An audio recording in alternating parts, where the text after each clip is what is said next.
Seconds Out, Ayman Khan here with Maxie Hughes in Leeds. Maxie, before we get to Josh, normally on Leeds card we see you. How come you aren't on the bill this time round? Because, all of that summer we'd been pecking Eddie and Matchroom for a fight, so, they gave us a big fight September in Nottingham, so, and obviously I sustained a decent cut, which I was told to make sure it gets rested and not come back training too soon. So, I've had to sort of sit out for the rest of the year. But yeah, it does feel strange. Last time we were in this building, it were a press conference from my fight in March against Ryan Walsh. So yeah, it's strange being here, and it's strange being around a fight card in Leeds now when I'm not on it. But we're here to support Josh, so it's all that matters. Before we move on to Josh, there is rumours and whispers. Eddie keeps mentioning that he's trying to get I don't think it's going to happen now, but maybe Ryan Garcia for you next, potentially. What's the situation there, Maxie? We tried, obviously.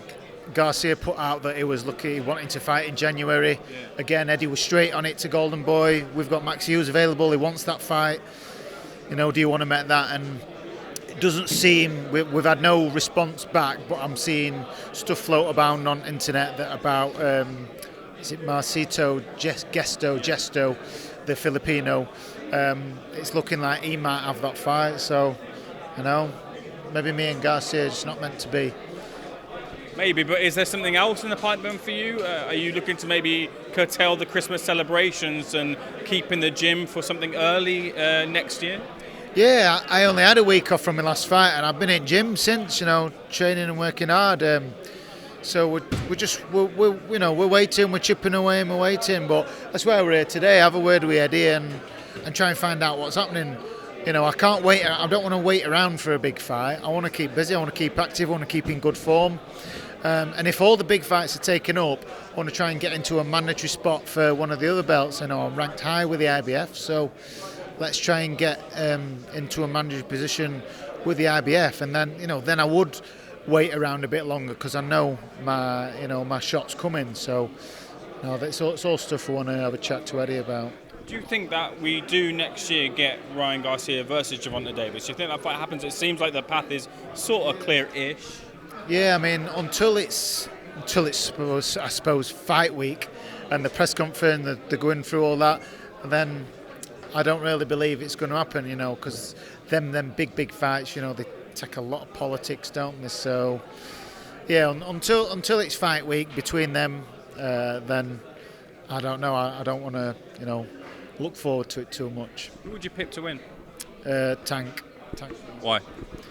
I think he's just very clever. He's got that power to end a fight. At one mistake, like Santa Cruz did, Romero made one mistake and he made him pay for it, and it ended fight. And I think that might be the case with Garcia as well.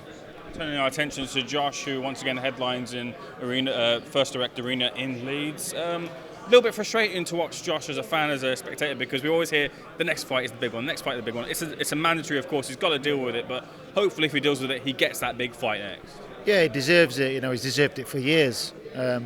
He's kept turning out in Leeds. I actually said to him over there on message, I said, soak it all up in Leeds, because this may be your last time that he fights in Leeds. I says, couple of his next few fights, they all might be away days.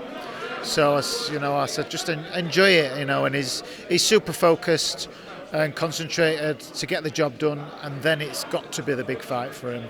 Yourself, Josh, the team will have all kept their eye on Luis Lopez. We've seen him most recently in action beating Isaac Lowe when he wasn't very fancied to at the time. But what do you make of the threat that Luis brings to the ring at the weekend? Yeah, there's always a threat, especially at this level. Mandatories, he's got nothing to lose. He's got his opportunity to fight for a world title, so he's coming in. He's going to give it absolutely everything, isn't he? We all know that and prepared for that. So, it's Josh's experience now. There's not a lot he's not seen in boxing, and he's had to deal with. So, it's I don't want to say it's not a routine defence, obviously, because it's not. You can't say that at this level. So. No, he knows the job in hand.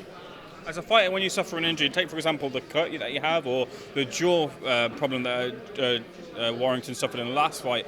Is it hard to kind of deflect away from thinking about that when you're going into a tough challenge? Do you think about those things in your mind coming into a fight? I don't think so. No, he's had injuries where he's had to have operations in the past. So coming into fights, it's just part of the game. It's it's part and parcel of boxing. Our bodies aren't supposed to be fighting and punching other people. So they're bound to hurt and get injured. So it's part of boxing, and we understand that, and it's just part of the game. Maxie, if you were to decide Josh's future, who would you like to see him in with next? The bigger names, I think. You've got Ray Vargas, WBC champion. I think Navarrete's moved up now, hasn't he? So that's I don't know who's next in line to fight for WBO. And obviously Santa Cruz, who's sort of held that WBA. Ransom has been holding that for God knows how long. But yeah, Santa Cruz is a big name, so those are the names that he deserves to fight. Them big fights. There's a Lara fight or a Wood fight potentially for Josh. Like, I know that Josh fought Lara the second time, but Wood is someone who, especially on this year, I know that Josh wants that away day, but it's a good fight in the offing potentially. Yeah, it would. We've spoke. He'd go to Nottingham. And there, he fancies an away day. He knows the fans are the Leeds lot are gonna come wherever he goes. So, if he fancies an away day. Maxie, what happens then when Josh steps in with the ring with Luis Alberto Lopez on Saturday night? It'll just be levels above. Obviously, Lopez is going to come and give it his all. They expect nothing less. But yeah, Josh is levels above, and he'll show that Saturday and come through with a good win to finish the year off. Maxie, pleasure to speak to you. Looking forward to seeing you back in the ring. Thank you very much.